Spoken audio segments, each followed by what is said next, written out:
difahami sebab dia bawa banyak makna lah yang sangat signifikan tentang ayat ini kan. Secara umumnya dalam ayat ini ada berapa komponen yang kita boleh pecahkan daripada ayat ini. Ada 9 bahagian sebenarnya yang ayat ini kita boleh sama-sama bedah yang berkaitan dengan dakwah kan. Tentang dakwah dan tarbiyah lah. Dakwah lah, kita cerita tentang dakwah hari ini kan. Kita tengok slide lah apa yang kita dah ada kat slide ni. Pertama, permulaan ayat ini Allah SWT memulakan ayat dengan perkataan qul. Dulu kita mungkin siapa-siapa yang pernah discuss 3 qul ataupun qul yang ada dalam Al-Quran ni kan. Qul ni qul dalam Al-Quran ni ada bawa maksud secara umum ni. Qul ni katakanlah satu surah daripada Allah SWT. Tapi dalam ayat ini bila qul itu disebut di permulaan, Allah SWT memberi instruction kepada Nabi SAW, katakanlah hazi sabili adu indallah. Jadi perkataan qul ni dia mengisyaratkan bahawa kerja-kerja yang Nabi serukan ini merupakan arahan daripada Allah SWT. Sebab dia dimulai dengan qul daripada Allah SWT. Qul tu adalah ayat perintah kan, kata perintah ataupun bahasa Arab sebut apa? Fi'il amar. Nazhar dengan Na'i mungkin boleh ulas lagi detail lah kan. Qul tu apa, qala ke yaqulu ke. Sebenarnya okey lah, perform kan sekarang ni. Itu nanti kan. Sama kan, Abang Naim Nasir ni pun bahasa Arab juga kan, graduate bahasa Arab juga. Cuma dekat sini secara umumnya kita boleh kata Allah SWT lah yang mensyariatkan dakwah ni kan. Iaitu bahawa dakwah merupakan hal yang diperintahkan oleh Allah SWT dengan arahan qul. Jadi bila dengan qul ni satu benda besar sebenarnya. Okay. Yang mana boleh tak kalau kita gugurkan qul daripada Quran? Adakah maksud itu tercapai? Mesti tercapai. Kan? Hazi sabili. Dia tak efek sangat, tapi Allah SWT tetap memulakan firman dengan qul, nak menggambarkan bahawa arah itu datang daripada dia. Supaya bila kita baca Quran, kita tak rasa apa yang dibuat Nabi ni datang daripada Nabi sendiri. Tak. Arahan ini datang daripada Allah SWT. Nak mengisyaratkan syariatul dakwah. Bahawa betapa syari'inya dakwah ni. Syari'i ni maksudnya dakwah yang dibuat oleh Nabi dan kita semua ni, dia ada landasan syarak. Kan? Adanya base berdasarkan syariat yang telah pun disyariatkan oleh Allah SWT. Itu benda pertama kita ambil daripada ini kan. Maknanya bila kita berdakwah, belajar, kita jangan rasa kena bagi tugasan kan. Jangan rasa ini tugasan sebab Abang Nik suruh. Secara literal depan mata kita macam Abang Nik. Tapi sebenarnya hakikat je buat kerja Islam, buat kerja dakwah ni datang daripada Allah SWT. Arahan daripada Allah SWT kan. So kita kena betulkanlah perkara ni. Bukan kita buat satu benda tu sebab ada orang yang datang suruh kita buat. Baru kita buat. Kalau kita buat benda tu kerana ada orang suruh, kita akan buat macam pahat dengan penukul lah. Sekali suruh, sekali buat. Kan? Sekali tanya, sekali buat. Tapi kalau kita ada persepsi, perasaan bahawa kerja-kerja yang kita cuba buat ini datang daripada Allah SWT, arahan tu tidak pernah ada validity period ataupun tempoh validity period kan. Tempoh validity apa? Tempoh sah laku. Selagi mana Quran ni ada, selagi mana dunia tak kiamat, so arah ni dia tetap valid. Dia sedang efektif. Jadi tidak ada expiry date. Dia sedang berlaku sekarang. Orang tak abaikan ke, orang abaikan ke, arah tu sedang ada. Dalam Al-Quran tu sedang ada kan, daripada Allah SWT.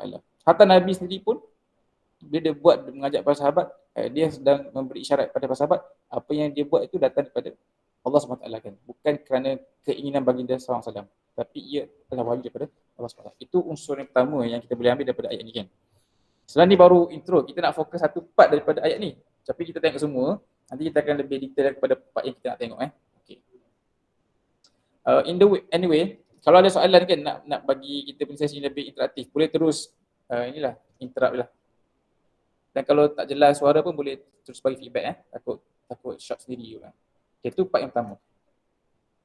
Part yang kedua lah, ada frasa hazi sabili. Ini menunjukkan risalah dakwah ni harus dikerjakan secara baik dan tidak menggunakan jalan lain. Kerana Islam hanya satu, harus diikuti dan tidak boleh mengikuti jalan-jalan lain yang akan menyesatkan dia. Ini adalah Nabi sendiri mengatakan hazi sabili. sebenarnya sabili itu Nabi yang sedang apa? Merelatekan jalan itu dengan diri dia kan. Sebenarnya jalan Allah. Tapi dia menyebut hazi sabili supaya kita ikut dia. Sebab apa yang dia bawa tu yang betul. Walaupun sebenarnya jalan ni jalan Allah kan. Sabilullah kan. Bukan sabil Nabi. Tapi dari segi kita sebagai pengikut, kita ikut apa yang dia buat Nabi sallallahu alaihi wasallam. Maksudnya Islam ini mesti ikut cara Nabi sallallahu alaihi wasallam lah. Hadis sabili kan. Sebab itu Nabi SAW merelatekan, menisbahkan sabil itu kepada diri dia SAW.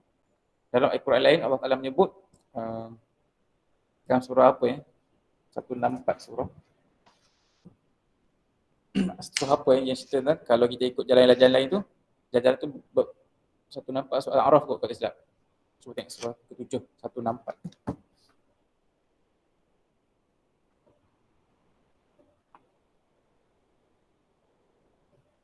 Kotak surah Al-A'raf, surah Al-An'am 164.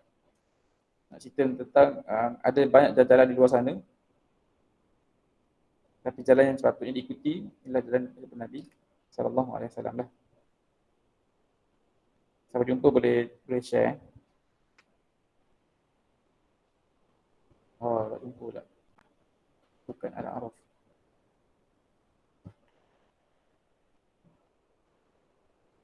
Sikit.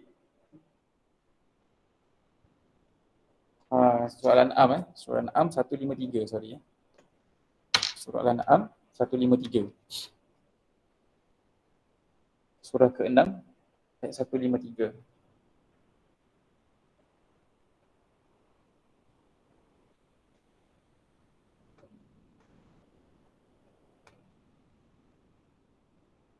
Dalam ayat ini 153 ni firman Allah SWT sendiri. Ia bukan kalam Nabi lah.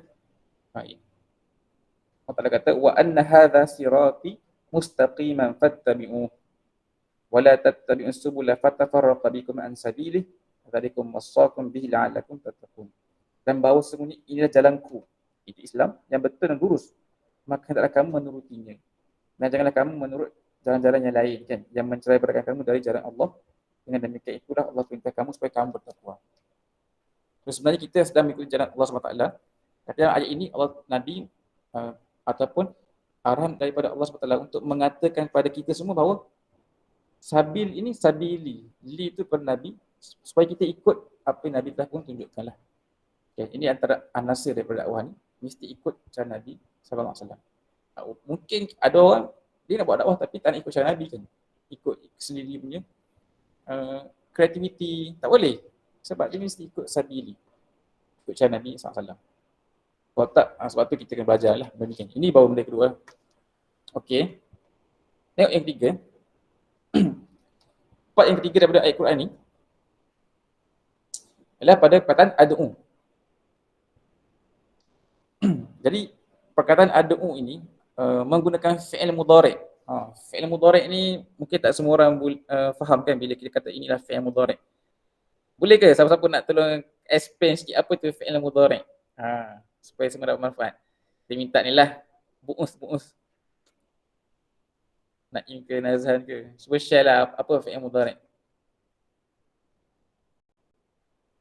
Test. Okay. Okay. Fi'il tu maksudnya kata kerja. Mudhari' tu maksudnya sekarang kan. Maksudnya present tense, maksudnya sekarang. Okay. Baik. Jazakallah khair. Yang mungkin yang mungkin tak ada okey, boleh diterima. Mungkin belum lagi 100%. Ada ke nak tambah ke? Apa? Okay lah. Tak ada. Tak ada, okey je. Ni Naim Nasir kalau nak tambah ada ke nak tambah? Ke dah cukup dah? Tambah sikit ya. Silakan. Ke pengetahuan saya lah, yang mudhari' dia kata kerja yang bermaksud sedang berlaku ataupun yang akan berlaku ataupun yang sentiasa berlaku. Masya-Allah. Lainlah level tadi jawapan. The present continuous tense.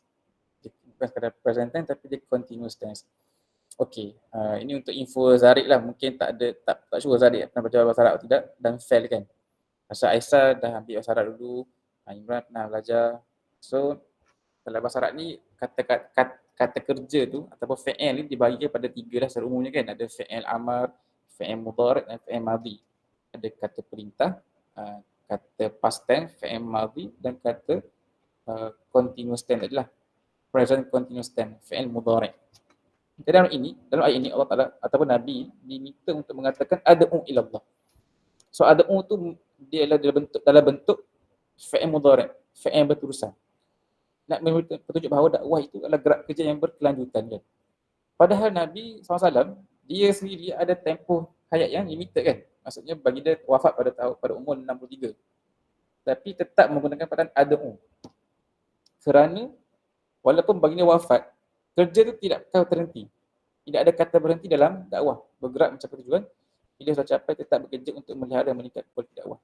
Demikian juga Allah Ta'ala mewasikan bumi ini berikut dan isinya kan. Samalah. Sama kita juga sepatutnya kan. Bila ini adalah anasir dakwahnya, unsur dakwahnya. Benda itu dibuat dengan besar-besar dan usin. Bukan ikut dengan lapangan kan. Saya ni nak join lakos. Sekarang ni buat belajar je bagi kita je lah dengan saya ada yang ni kan. Bulan balik 3 je. Mudah-mudahan ada tu.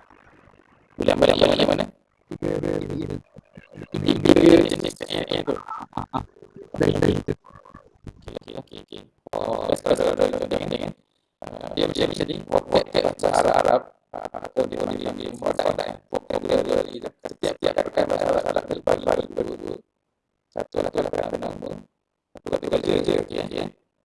Sebab tak ada lain sense sebab kalau boleh jam Arab. Tapi tak ada yang sebab tu dia ada saja kan. Okey, apa nak buat tadi? Perkataan bahasa Arab atau vocabulary dia ada tu. Kenapa yang saja. Ya, ada salah kalimah bagi betul tu kata kerja saya tak ada nama. Buat yang itulah bahasa ada isim nama tapi lagi yang kerja. Okey. Dulu ni ada cerita lagi lah kata. So kata kerja bagi bertiga. Kata kerja bagi yang satu adalah kata perintah yang amal. Yang kedua adalah mudhari' itu kerja yang berkelanjutan. Dan satu lagi adalah fi'il madhi, kerja yang lepas yang telah berlaku. Okeylah ada ayat perintah, ada sedang berjalan juga yang telah berlaku fi'il madhi dengan past tense. Itu pembagian yang isim pula ada lain-lain lagi ni perbincangan lain-lain. Bagus kalau boleh share sikit bahasa Arab yang konten kita belajar pun bisa kita belajar bahasa Jerman kita boleh buat bahasa Arab. Boleh lah. Mungkin nanti kalau semua ni rajin belajar bahasa Arab mungkin 10 tahun lagi bayar dah. Akan berfikir ke Arab terus kan. Pun nak ada salah semua je. Kata bahasa Arab terus. Okey jelas apa tadi. Cuma soalan dia macam kita sama kita kata kerja ini kan kita kerja ini kan kita nama itu bincang lain lah gini kan dalam skill ialah kata kerja fi'il juga ada baiklah jelas. Satu lagi menarik dekat ayat ni adalah pada tujuan adalah waw dan alif. Apa maksud dia?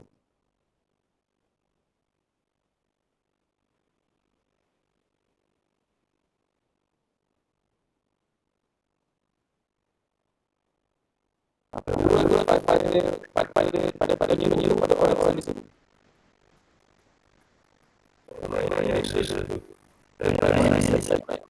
Orang-orang disebut. Sebab alif lepas tu macam mula ada u tu. Kalau orang-orang lain ada u. Ni kita harap. Kalau saya menyuruh ada mula. Kalau kami menyuruh dia ada u. Tapi bila ada waw dan alif ujung tu, dia membayangkan ramai orang yang disebut. maksudnya orang-orang sebenarnya. Lain memberi maksud Nabi ini semua orang. Ada tuan-tuan tunggu semua kan. Perintahkan Nabi ini semua orang. Cuma kalau dia bersilah. Nabi rahmatan lil alamin. Orang-orang yang sahabat sebenarnya Nabi, maka dia itu oleh orang-orang India. Jadi sebenarnya kali-kali pada semua orang-orang semua itu berpaham dengan Islam. Tak boleh kita nak pilih dengan asal pilih. Tapi kita pilih sebab strategi. Jadi janganlah. Kan. Jadi kajian tu pas-pas kita semua kita tak belajar. Dekat di dekat di semua seru sebab ramai ada wal alif. Itu kira-kira Al-Quran kalau dia pada wal alif yang sebelum daripada dua lah. Dan berkaitan dengan jumlah yang ramai. So itulah menggambarkan keumuman dakwah yang mestilah semua dia kena selektif asalnya. Yang baik-baik satu dua Allah. Dia penting. Baca bahawa apa yang disampaikan Nabi dia adalah tujuh ayat Allah kan. Wa anak Allah illa Allah. Kita di akhir dengan jajak manusia ni ada illa Allah yang mengajar kepada Allah SWT. Kita ada perkumpulan pada surah bulan surah ini adalah wasilah adalah baik kedua kan untuk strategi was-was yang mengenai tetapi hakikat sedang orang kepada Allah SWT. Bukan mengajak ke bulan, bukan mengajak kepada malah bukan mengajak diri lagi-lagi yang sebelah-belahkan. Mengajak ke pagi tak sudah kita mengajak orang kepada Allah SWT. Itu adalah objektif yang jelas yang ikan di dalam akhirat. Sebab itu slogan adalah Allah wa akhir kita. Mungkin tak ada objektif pada tertentu di dunia. Mungkin beza objektif dalam tujuan. Sama-sama objektif ini adalah hadaf besar-besaran. Tapi ia wayah adalah akhir. Wayah adalah Allah. Ini adalah pada Allah SWT. Mungkin dalam milestone dengan tahapan yang ada lagi. Okey, kali ini. Tapi ini dalam ada Allah SWT. Susah sangat posisi orang-orang kepada Allah SWT. Jadi Allah mengajak semua orang Allah SWT. Walaupun orang-orang fokus kepada jawab yang tidak stop sebab dia sedang orang Allah SWT. Kita kena ingat itu. Waktu dia. Dan kita kena lebih betul-betul lah. Kalau dia tak terima hal-hal tu, jangan stop. Sebab mungkin dia tak hal tu lagi dia ada orang ni. Teruskan sebab ada dia kepada Allah SWT. Hal-hal tu mungkin kita patutnya dengan dan bisa union. Tapi ibu juga jangan ada kepada Allah SWT. Ini adalah poin-poin yang ala basirah. Maknanya jelaskan. Mengajak kepada Allah dengan jelaskan. Adalah harus siapa mana jelas. Yang orang-orang yang dia rasa cara memahami Allah. Maknanya kita ada jelas orang-orang itu jelas. Dia jelas sebab itu. Tak nak fair dengan sebab dia ajak yang baik dia. Dalam agak kan. Macam apa. Kadang-kadang kita budak orang-orang kita proses macam tak sampai ada lain-lain. Sebab ada sebenarnya relationship kan. Tak kita tak boleh dalam itu dia di slide asas kefahaman dalam dia. Sebab setiap orang yang mengajak ni mengajak alam bersih. Okey. Macam mana masa kat sini kita lagi. Dia ada yang banyak ada yang benar-benar di sebagai pemilah. Mungkin poin yang ada kan. Cuma dia ada sosok kepimpinan lah dalam ada ni kan. Pada ayat ini ia berjumpa dengan Nabi sallallahu alaihi wasallam. Yang telah memimpin awal ni dan seterusnya. Akan ada orang-orang yang bela-bela Nabi. Di samping anda hari yang menjadi pemimpin tu, ada orang-orang yang mengikuti warna ini. Itu tidak orang. Dia ada kan. Ada sahabat yang mengikuti Nabi Sallallahu Alaihi Wasallam. Ada orang yang mengikuti. Dia bila. Dia subhanallah. Subhanallah. Ini kita dikasih banyak kali harus untuk dakwah. Maha suci Allah SWT. Sekali lagi, subhanallah wa ma ana minal musyrikin. Semangat Nabi dakwah tauhid, membebaskan dan musyrik penghambaan kepada sama makhluk. Dakwah merupakan perwujudan penghambaan kepada Allah Khaliq semata-mata. Jadi mengajak orang ini kepada Allah Taala kan. Sekali lagi lah, segala puji bagi Allah SWT. Kita tidak termasuk kalangan wa ma ana minal musyrikin, orang yang musyrikin kan. So apa-apa kejayaan, apa-apa keberhasilan, semua itu disandarkan kepada Allah SWT. Dan subhanallah, segala puji bagi Allah SWT. Kalau tak berjaya pun, kita tidak bersangka-sangka kepada Allah SWT. Kita kembali memuji Allah SWT. Kalau kita kira-kira, dalam ayat ni ada 9 poin sebenarnya. Kalau saya perasan lah, daripada awal kita discuss tadi kan. Semua dapat ke 9 phrase tu kan? 9 poin tu. Soalan kan, mana unsur yang paling urgent untuk didalami ke maksudnya? Yang perlu di further fahamkan lagi. Mana unsur yang paling penting? Atau paling urgent kita nak kena dalami lagi? Sila bagikan pandangan anda. Yang keempat apa? Ada okey. Imran kata paling penting adalah ada okey. Siapa lagi nak bagi pandangan? Seruan dakwah berterusan. Maksudnya? Tiada penghujung. Ada ke? Soalan dia based on kita bincang tadi 9 bahagian tu, 9 portion tu, yang mana part yang paling penting yang kita nak bincang ni? Yang perlu difahami lebih detail lagi. Imran kata ada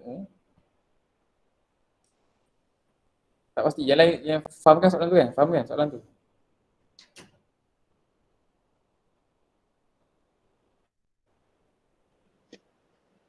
Saya kata tak pasti dia apa.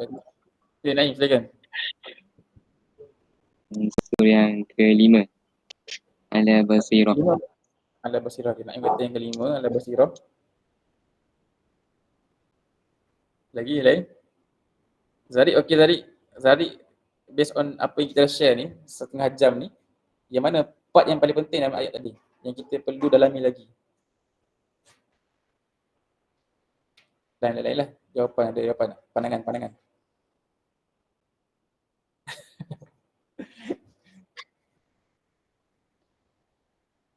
Ni cuba nak relate ni kan. Okay lah, supaya kita... Aisyah ada pandangan Aisyah? Ke nak pandang je?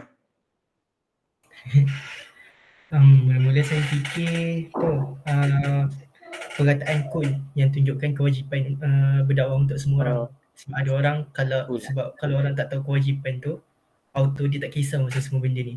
Tapi bila lepas dengar yang Naim cakap, rasa dia betul tu. Okay, baik. Semua bahagian penting kan, tapi mungkin ada bahagian-bahagian tu kita dah clear, macam cool, macam kepada Allah. Bukan tak penting tapi kita mungkin dah clear. So insyaAllah pada malam ini sebenarnya kita nak tengok lebih detail macam Naim katalah sebenarnya ala basirah. Itu sangat penting. Sebab sebenarnya actually ramai sebenarnya orang berdakwah ni kan. Selebriti pendakwah, influencer berdakwah. Tapi benda yang kekurangan lah tidak ada basirah. Ini sangat penting. Semua orang juga berdakwah kepada Allah SWT. Tetapi bila tidak ada kefahaman bahawa dakwah tu perlu dengan basirah, itu jadi efek lah. Dakwah tu mungkin ada efek-efek dia kan, nanti kita akan bincang. So kita nak tengok hari ni, sesi kita ni sebenarnya nak memahami basirah ni sebenarnya. Nak mendapatkan basirah. Basirah ni dari segi bahasanya, basir ni mata kan, memandang, pandangan. Tapi dari segi lain dia maksudnya kejelasan. Ini berapa pandangan mufassir tentang perkataan basirah. Ada 7 mufassir yang abang telah rujuk ni. Nak cerita kat orang semua ni kan. Pertama, dalam tafsir Tawari, dia kata basirah ni adalah yakin dan ilmu. Yakin wal ilmi. Basirah. Mesti yakin, mesti dengan ilmu dakwah tu. Maknanya kalau kata dakwah tu ala basirah, dia mesti disandarkan dengan keyakinan dan ilmu. Dua-dua penting lah. Kadang-kadang kita ada ilmu tapi tak yakin. Tak yakin tu maksud tak yakin ni fikrah kita kan. Tak meyakini Islam kita. Bukti orang yakin lah orang tu dia confident nak cerita. Kalau kita tak yakin, betul ke? Kata kita ada produk kan, nak jual ubat gigi. Ubat gigi ni boleh memutihkan gigi dalam tempoh 24. Contoh 5 minit putih. Yakin tak yakin kan? Kalau yakin dia akan nak share pun yakin lah, confidence. Kalau dia tak yakin, dia tak ada ilmu, ilmu tu akan memberikan keyakinan lah. Kalau betul dia try yakin, betul dia try betul, dia yakin. Sama juga dengan dakwah Islam ni kan, dia mesti ada ilmu dan ilmu tu menghasilkan keyakinan. Itu basirah. Ini pada pandangan tafsir Tabari. Yang kedua, tafsir Muyassar. Dia kata hujah yang yakin. Basirah ni kita ada hujah yang kita yakin. Maknanya ada hujah tu yang diyakini kan. Mesti ada hujah ni.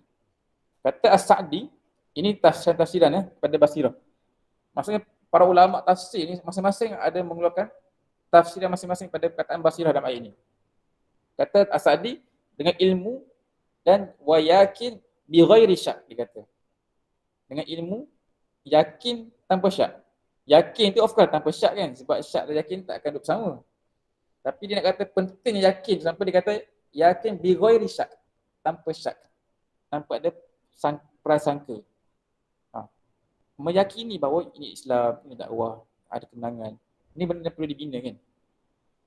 Zadik okey Zadik, macam keluar masuk.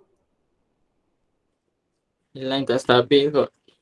Dekat rumah ke dekat mana tu? Mungkin kat rumah dah sampai kot.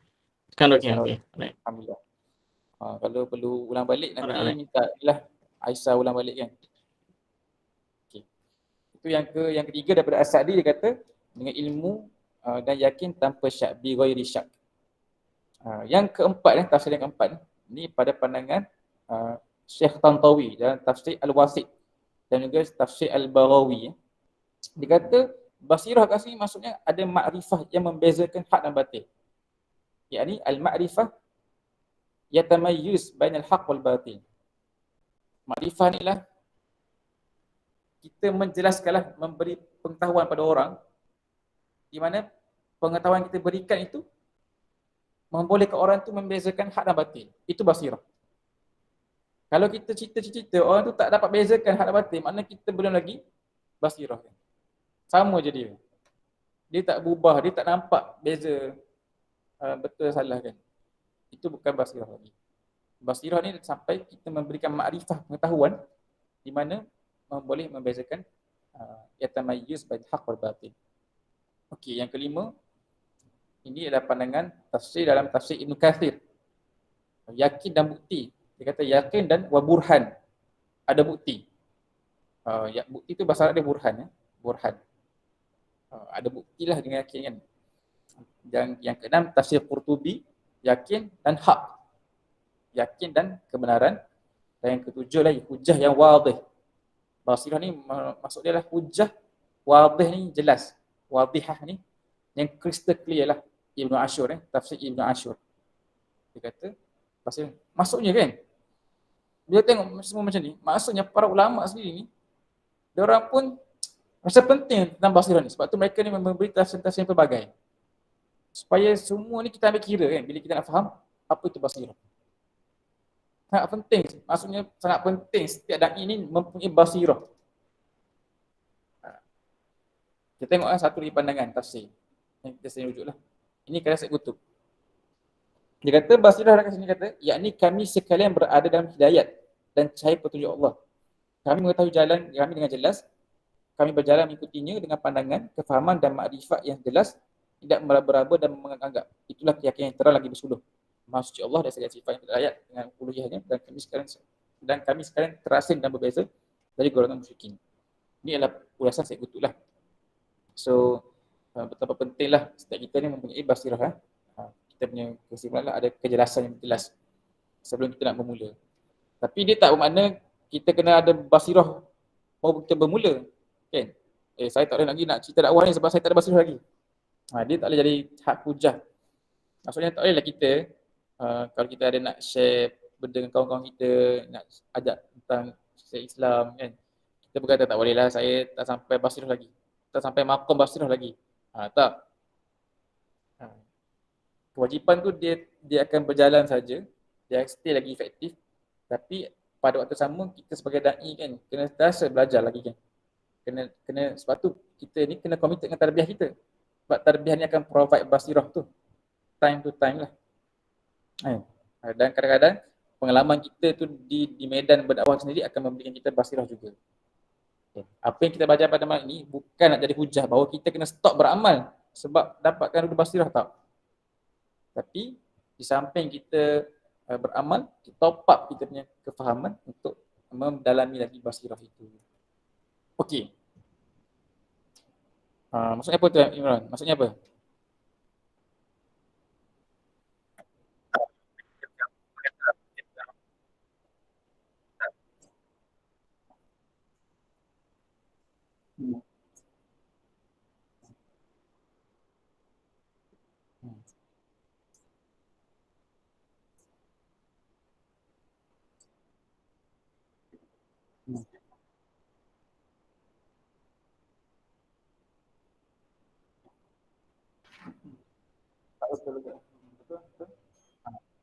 Kalau dia cakap macam tu maknanya dia belum ada basirah. Kalau kita ada basirah ni. Bagus juga pelajar ni. Nanti siapa ada anak perempuan bernama basirah. Okey. Jadi based on apa yang kita belajar ni, maka dakwah itu mesti dengan ilmu, dengan kefahaman. Kita nak ajak semua orang kat sini kepada point kita perlu mempelajari fiqh dakwah kan. Sebab dalam bahasa kita juga basirah dan dakwah ni adalah mempelajari fiqh dakwah, mempelajari kefahaman tentang dakwah. So satu konten dakwah tu kita kena ada basirah. Konten tu Islam lah. Kan Islam kita nak bawa tu kita kena jelas. Dan juga dakwah tu sendiri kita kena ada fiqh je, kena memahami dakwah tu sendiri kan. Kena dengan basirah juga. Basirah pada dakwah tu sendiri, basirah pada konten yang dibawa. Dua-dua tu kena ada lah. Jadi based on kita bincang malam ni, sangat penting kita sebenarnya perlu mempelajari fiqh dakwah. Sebab itulah inilah apa yang kita belajar sebenarnya pada malam ni dan esok kan. Kita sedang memperkenalkan pada semua tentang fiqh dakwah lah. Fiqh dakwah. Yang benda yang sangat-sangat jarang dibincangkan. Kita sering dengar fiqh solat, fiqh puasa, fiqh zakat, fiqh ibadat lah. Kenapa orang belajar fiqh solat? Sebab orang nak pastikan solat tu sah kan. Maknanya orang merasai kepentingan belajar fiqh solat. Orang belajar fiqh haji, nak pergi haji kan, sebab dia rasa penting belajar fiqh haji. Tapi kenapa dalam kita punya silibus sekolah tidak ada fiqh dakwah? Sebab mungkin dia tak rasa pun tentang tadi kan syariat tu dakwah tu, cool tu. Dia tidak memahami pun lagi tentang kewajipan dakwah. So itu ada kepincangan lah kita punya silibus pendidikan. Masyarakat secara umumnya masih lagi tak masyarakat dakwah tu benda yang wajib. Okay. Selalu orang mesti lagi associate dakwah ni pada golongan tertentu lah. Macam Imran kata ustaz, orang tabligh saja ke kan, ataupun kalau kita ni orang dakwah, ada orang panggil ni budak dakwah ni, budak dakwah. Okay. Geng-geng ustaz ni lah budak dakwah. Geng-geng ni lah budak dakwah. Orang tu tak sedar ke sebenarnya dia pun orang dakwah juga kan. Sebab setiap Muslim tu dia kan berdakwah. Tapi dia boleh bagi label tu kepada orang lain. Sedangkan dia pun sebenarnya part of the label lah. Ini menunjukkan ramai lagi masyarakat Islam ni belum merasai lagi tanggungjawab menyampaikan dakwah lah. Sebab itu pelajaran fiqh dakwah ni dia tak popular. Dia tak jadi satu yang mainstream seperti fiqh solat, fiqh haji kan. Tak sure ada tak masjid-masjid yang bincang fiqh dakwah ni. Kalau bincang pun tak ada orang dengar kan. So kita nak cerita kat sini, kita sebagai da'i pentinglah mempelajari fiqh dakwah. Adakah kita perlu break pada malam ni? Ke nak teruskan je dulu? Okey, masih lagi fiqh ke nak cantik fahim ke? Mak Syakir, saya ada soalan. Ya. Silakan. Okey. Berkenaan fiqh dakwah kan. Kan contohlah saya tanya kan ada yang golongan yang macam Wahabit kan. Lepas tu dia orang tetapkan dia orang punya jalan dakwah tu macam lebih kepada macam beriktikaf ke masjid. Lepas tu dari rumah ke rumah. So kalau kita lah dapat fik dakwah ni memang ada satu je. And then manusia yang buat dia macam banyak cabang. And then di sana menarik. kita nak tentukan cabang mana yang betul. Okay. And boleh ke kita salahkan orang yang fik dakwah dia lain itu. Macam kadang-kadang kalau kita buat macam ni kan, seorang faham tak? Gitu. Faham. Soalan sangat bagus, sangat advance. Akan dibincangkan dalam slide berikutnya insyaAllah. Tapi maksud fail adalah ada orang lain cara dakwah dia beza kan. Ada kita kata dia ada fit yang tak betul ataupun macam mana. Nanti kita akan bincang. Menarik. Tapi maksudnya sebelum kita sampai ke situ, kita semua kena faham dulu, bersetuju bahawa sangat-sangat penting mempelajari fiqh dakwah, memahami dakwah kan, kefahaman dakwah. Kalau kat rumah kita ada buku fiqh solat, ada fiqh zakat, fiqh haji, kita patut ada lagi fiqh dakwah, pelajaran fiqh dakwah kan. Fiqh haji ni dia taklah penting sebab tak semua orang pergi haji, satunya kan. Tapi dia ada kat sekolah. Kalau fiqh solat tu okey dah sebab kita akan solat setiap hari. Tapi fiqh dakwah ni di Mekah kan, para sahabat ni mereka solat tak solat kat Mekah. Solat 2 waktu je kan. Solat asar, solat siang, solat malam. Sebab solat 5 waktu ni hanya pada tahun ke-10. Tak ada puasa, tak ada haji kat Mekah. Tidak ada zakat. Tapi mereka ni buat apa? Mereka buat dakwah. Sebenarnya dakwah datang dulu kan. Dari segi timeline Islam tu, dakwah datang dulu kan. So fiqh dakwah tu lagi penting sebenarnya lah untuk dipelajari. Tapi mungkin kita ni mangsa penjajahan British lah. Kita punya pendidikan pun tidak beri tumpuan pada fiqh dakwah kan. Menyebabkan semua orang tak rasa dia perlu berdakwah. Tapi semua rasa dia perlu solat. Kalau tak solat, kita rasa berdosa. Okay, mak bapak tanya kan, dah solat belum? Solat belum? Kan? Call fail, dah solat subuh belum? Call Zarik, dah solat belum? Ada ke parent call, dah buat dakwah belum? Kalau parent call tanya dah buat dakwah belum, hebatlah. Mana parent tu dia memahami kewajipan berdakwah. Kalau mak Aisyah call dekat Jerman, hari ni dah dakwah berapa orang, itu luar biasa lah. Tapi rasanya belum sampai ke tahap tu lagi kan. Kadang kita tanya solat, nanti tanya puasa, tanya dah bayar zakat fitrah belum.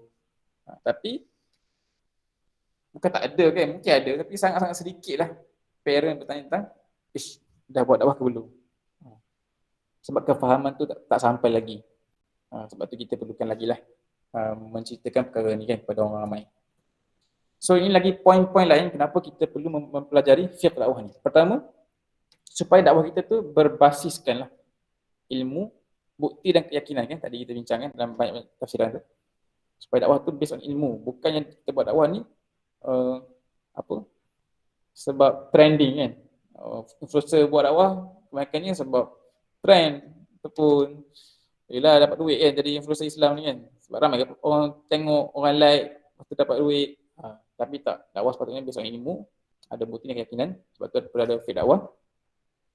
Yang kedua, mempelajari fiqh ni supaya dapat pahala mengikut sunnah kan. Sebab Nabi telah menggariskan fiqh tu. Nabi telah menggariskan dalil tu. Tinggal kita nak kutip dan menjadikan dia jadikan fiqh kan. Yang ketiga penting, supaya dakwah tu berkesan. Sebab kalau dakwah tu tidak dibuat dengan fiqh yang betul, dia tak berkesan satu. Dia tidak mu'athirah, tak berkesan kan. Mungkin dia berkesan segi individu tapi tak sampai ke tahap yang lebih tinggi lah. Dia tidak efektif, dia tidak bagi kesan. Sedangkan kita nak dakwah tu dia bagi efek lah, bagi impak kan. Dakwah yang betul dengan fiqh yang betul lah, insyaAllah. Yang keempat, untuk mengelakkan penyelewengan.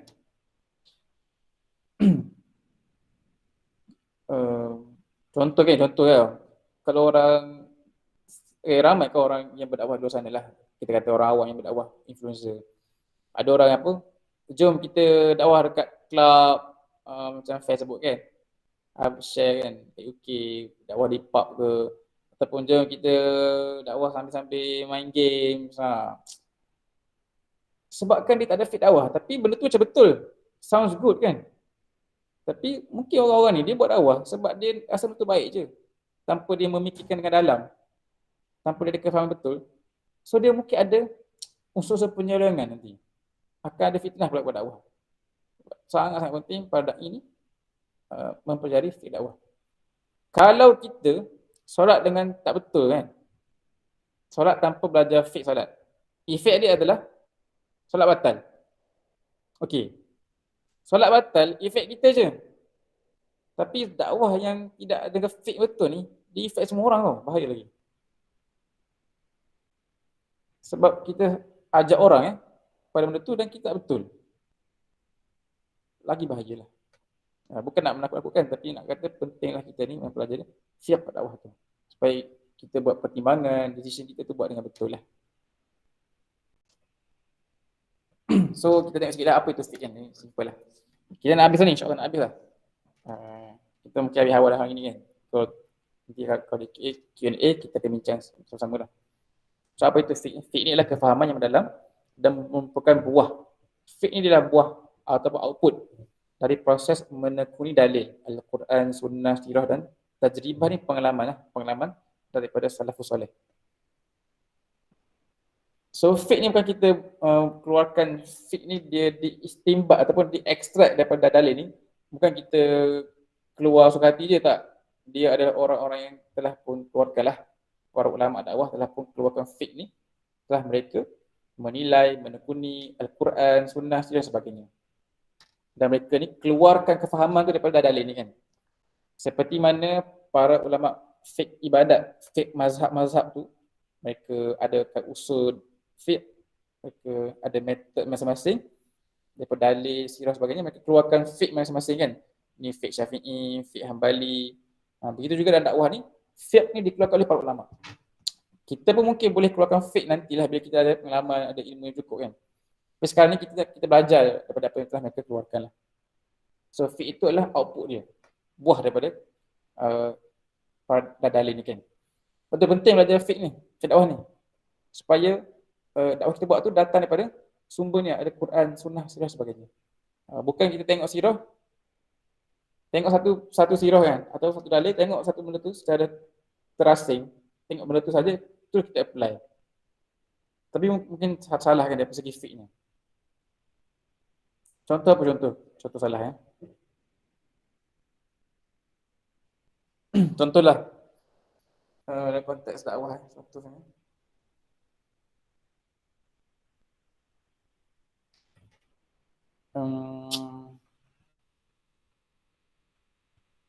Tak contoh lah sekarang. Tak boleh fikir contoh. Nak contoh salah bukan salah fake. Dia just tengok satu cerita, satu sumber, lepas tu dia terus buat kesimpulan, dia terus aman based on sumber tu kan. Tapi sebenarnya dari segi fake-nya lain. Tak dapat nak bagi contoh sekarang. Saya tak berhubung kan. Silakan Fuad. Boleh. Tak tahu lah ni relevan ke tak. Macam kalau orang tak belajar fiqh dalam dakwah, dia tu kalau seorang lelaki lah, dia ingat tanggungjawab dia juga untuk sebarkan dakwah dengan para akhwat sampai terjejas apa tu?